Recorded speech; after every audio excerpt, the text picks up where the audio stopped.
Hey everybody, and welcome back to Kerbal Space Program RP-0. This is another Twitch recap episode, but honestly it wasn't supposed to be. This was supposed to be footage of the docking adapter from last episode, making lunar orbit and then rendezvous with Tremonia Station, but I hit the wrong scene on OBS, and so I just recorded a bunch of black screen, which is probably not great for watching on YouTube, so this is me telling you about that lost episode now, and saying that it all went swimmingly, everything went well, the docking adapter is in place, and it's not even all that horribly misaligned, and the transfer stage was deorbited and put to rest deep inside a brand new crater on the moon. So there's that. So we'll skip right ahead to this that was not supposed to be until next episode, but we'll parse it out to make things match up.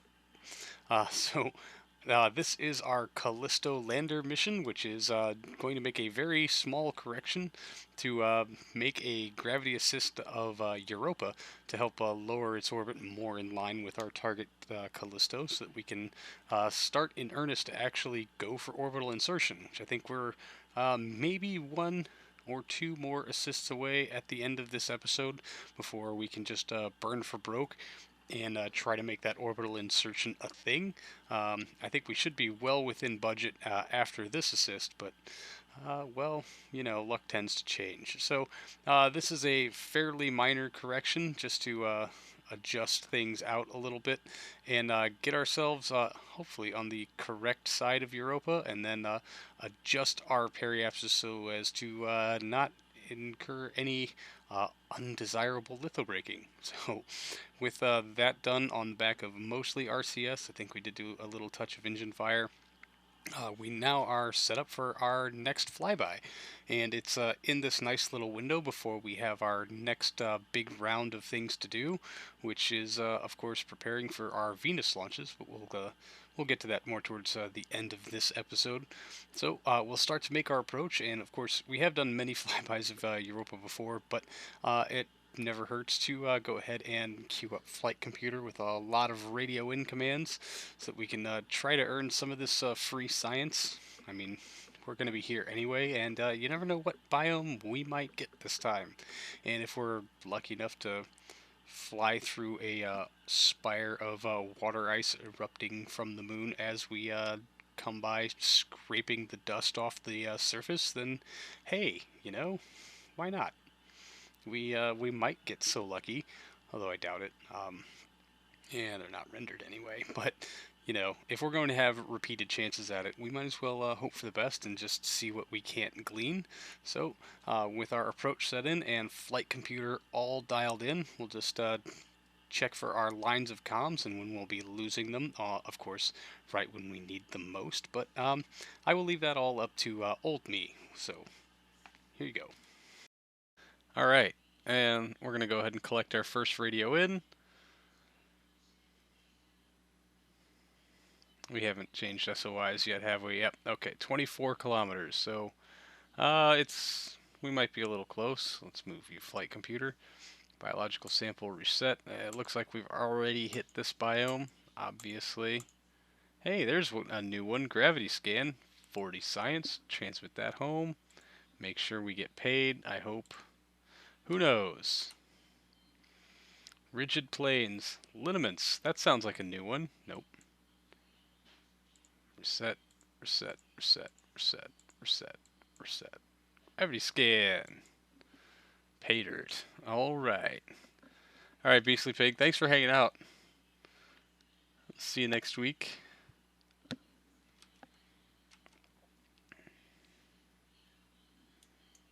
Eight minutes to periapsis. Ooh, okay. I hope we don't need to burn up. I'm a little nervous. We're coming around the dark side, so the pictures...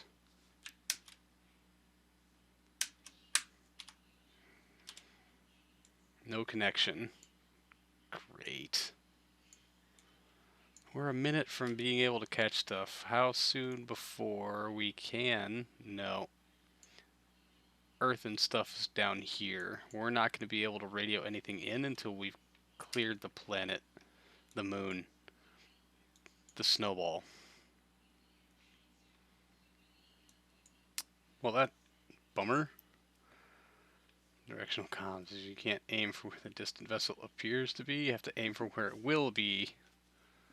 Fair. I really hope we don't need to adjust. We're taking Scorpio at his word that 20 kilometers is a safe altitude, and we're going to be at worst 4 kilometers off the deck. It's like the Battle of Yavin all over. If only there was a trench to fly through. The missile knows where it is. No, the missile knows where it isn't.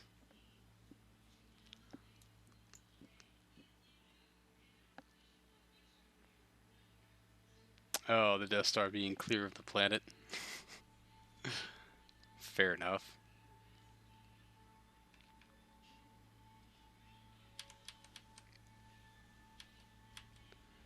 Alright, we can reset the biological sample as soon as...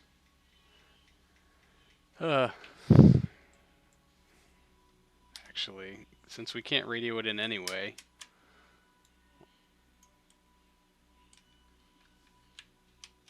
I know it's a little dark, but that is a pretty cool view.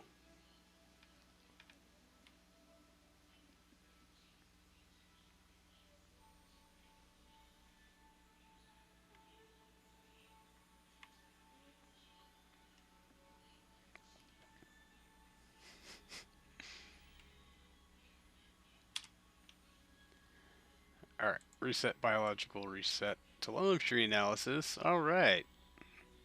It's pretty decent science hall. And until we see sunlight, we can't do anything about it. I know, this game sometimes. This game. But, we totally cleared the moon. Oh, I missed all the good ones. By not checking the rear view. And all that stupid Z fighting.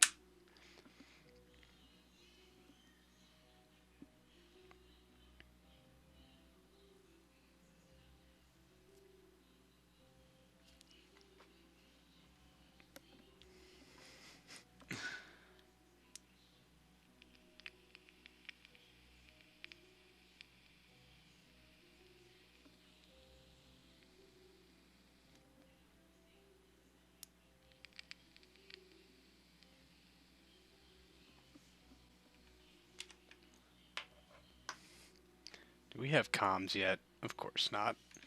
It's going to be a minute before we have comms. Still not cleared to fire.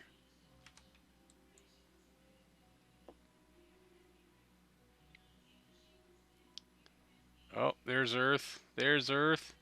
There's Earth. Boom! Calisto lander is clear. Where did my... Oy vey.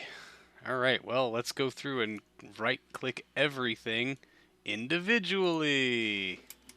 Yeah, it only takes us an extra minute or two to circle the spacecraft and give the review command to every single science instrument on here that will actually operate while not landed on something. So it's the only inconveniences that we'll probably miss a action group radio in on the way out the door while we're waiting for the new review data commands to reach the spacecraft and then be cycled back to Earth. We will, however, get this glorious shot of leaving Europa behind with Jupiter there in the background. Man, this game just makes it too easy sometimes. So with a little bit of time warp, we will collect a not insignificant amount of data. You know, more science does help. We are approaching the end of the tech tree, so that every little point here definitely does get us closer. I think we've got 2 nodes at 10k apiece left to unlock, and that'll be it.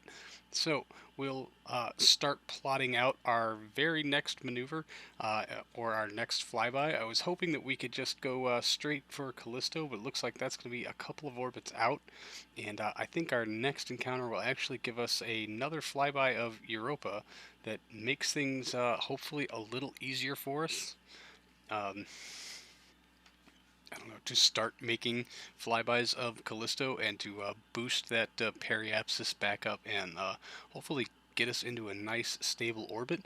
It would be really nice to get our periapsis very, very close to Callisto's orbit and then start cycling it up again so that all of our gravity assists become more direct instead of tangential, as most of them have been so far, with the exception this flyby of Europa was pretty close to our periapsis, so it was more of a direct assist than kind of like these sideways flybys that you can see don't really do us a lot of good just yet, but I think we'll take some time and we'll kind of think about which ways we want to go with this. You can see there was lots and lots of discussion. This is very, very sped up footage, but if we dial ourselves in nice and low, it looks like after this flyby we could start to try to do some assists raising our periapsis, but I think we'll set a node for this one, but it's 10 days away or so,